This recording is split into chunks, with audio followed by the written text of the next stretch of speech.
Welcome to Pick Up and Deliver, the podcast where I pick up my audio recorder as I head out the door and deliver an episode to you while I walk to the library. I'm Brendan Riley.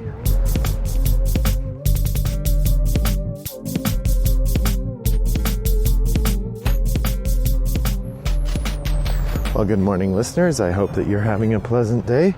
It is Monday, November 25th, and I am walking to the library. Right after the library, I'm going to my son's school for a conference with his teacher, and then grading. So hopefully you are finding the fall weather pleasant and finding the experience engaging. We're getting ready for the holidays around here. It's getting ready for Thanksgiving in America, where we travel or don't travel to hang out with family and eat too much food. Possibly go shopping, although I generally don't do that. And then, just enjoy family and fun and food. So that's what we're going to do. And I thought, what better way to commemorate the holiday than to record an episode about it. I looked through the back catalog and I can't find that I've done this before, although perhaps I have. So I thought I would do it a little bit differently. I'm going to bring out the semi-regular feature Board Game Sommelier.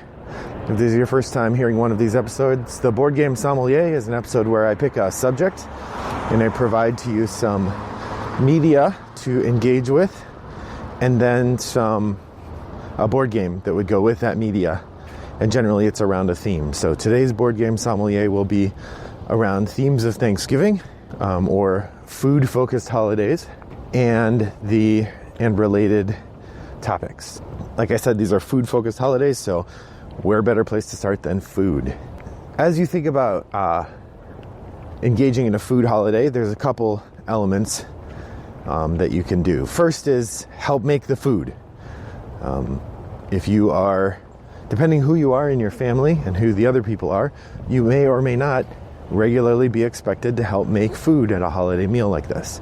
I know, for instance, in my family, I am not expected to help make the food. But it is very helpful to the people who are expected to help make the food to have other people help. Maybe offer to do the grocery shopping, or offer to do the dishes after, or do whatever you can to help, because making the food is a ton of work and it often feels overwhelming to the people who are doing it. So any way that you can help, including making the food or helping make the food, is great. If you're one of the people who is expected to make the food or volunteers and does it cheerfully, huzzah for you. Well done. And we all eat better because of that. I'd also like to point to some media that you can engage with regarding food. And this would be the Netflix TV show Nailed It. Nailed It is a TV show. It's a cooking TV show, baking actually, where they bring in amateur bakers, people who are not particularly accomplished, some of whom are downright mediocre or even bad at it.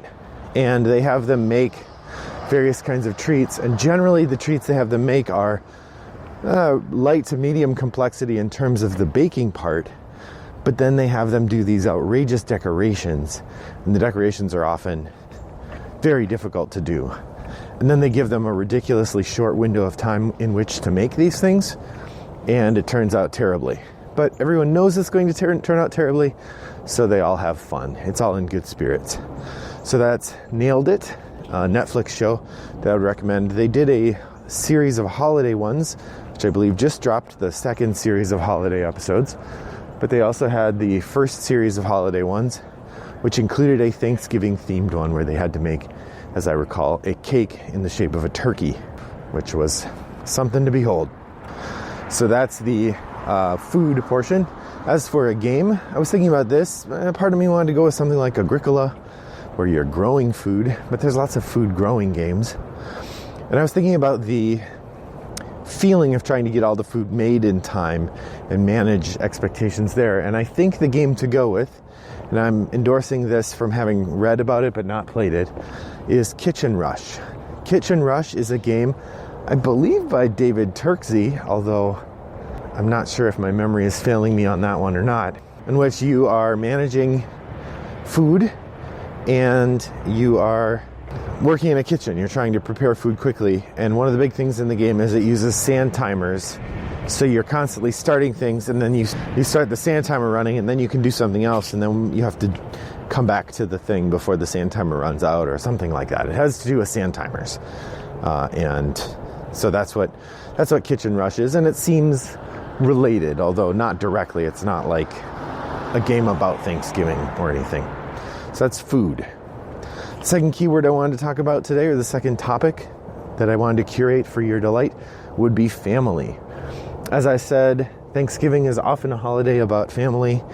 It's about, for us anyway, it's about traveling to family or having family travel to us. It means going and spending time with loved ones and taking the time to enjoy the company of friends.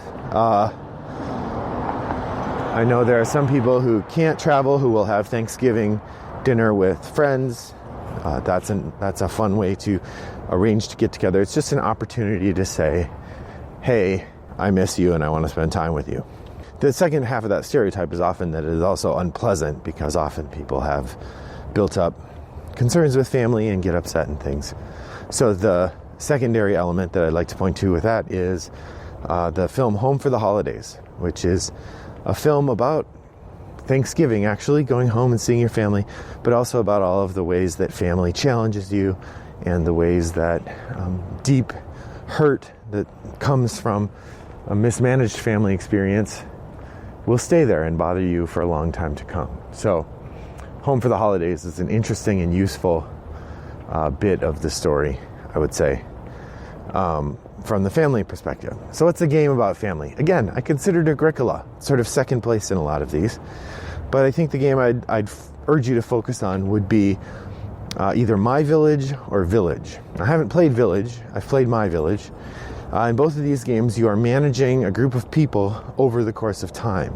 And as your workers get old and die, and young workers get trained into place, then you get this sort of history element to your story that allows you to kind of build up a narrative about what's happening.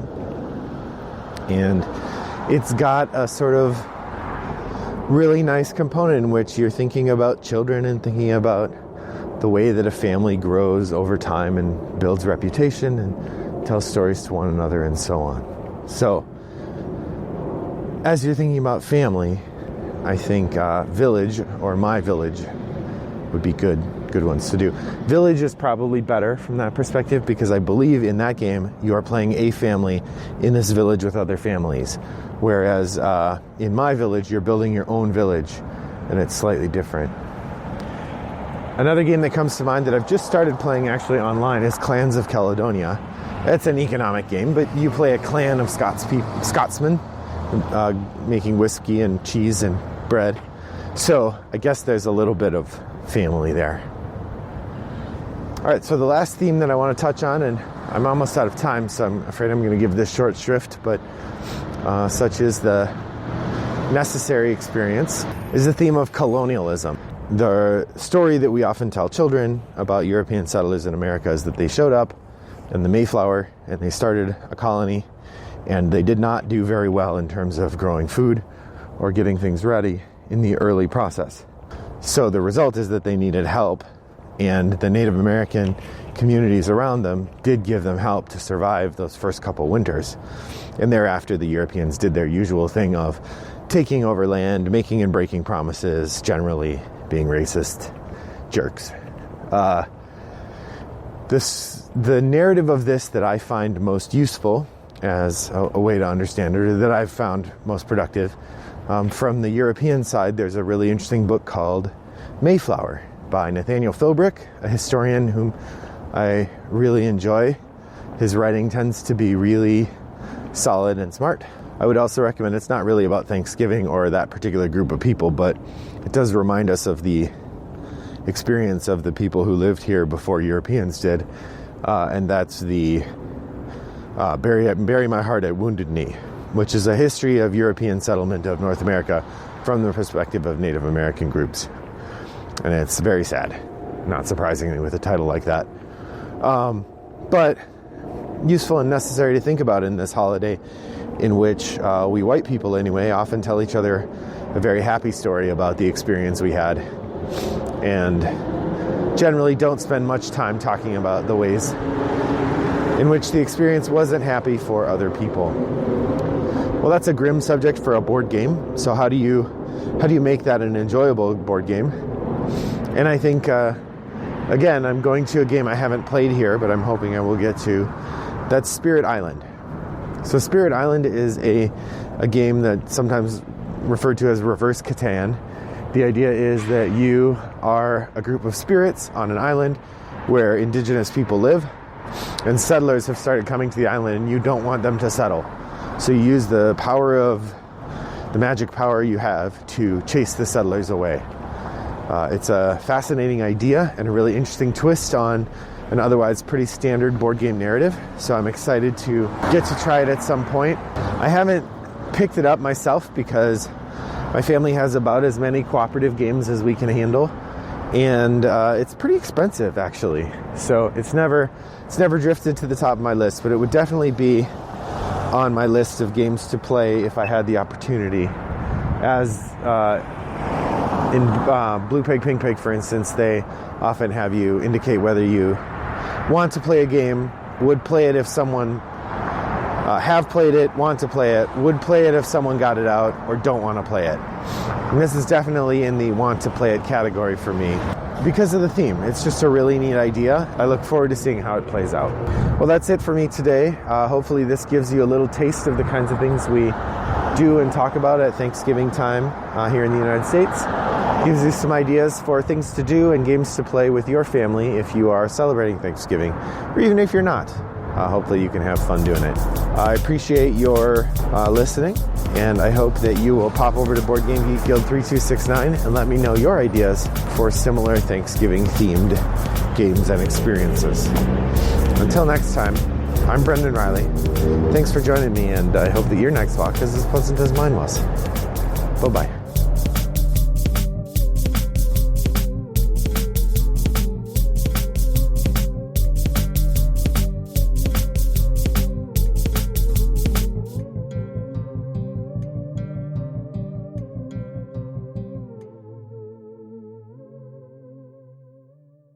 Brought to you by Rattlebox Games.